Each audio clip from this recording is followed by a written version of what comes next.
Let's get started finding Google Classroom. In order to log in, you need to open up Google Chrome. From this tab, you can click over here on this little waffle, and you should be able to see the icon Google Classroom. If you don't see it right there, you can scroll down and click on Classroom right here. From this page, you are going to click on the very top where it has this little create or join class. Click on join class. Now your teacher will put up a code on the board.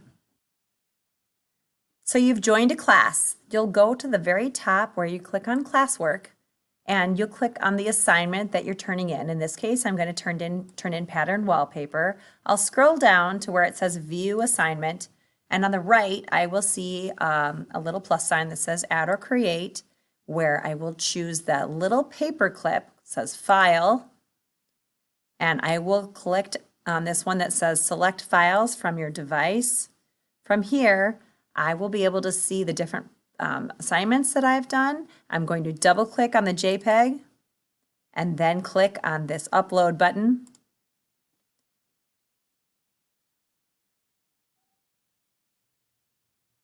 And I can see that it's thinking, there it is. I got it. Turn in.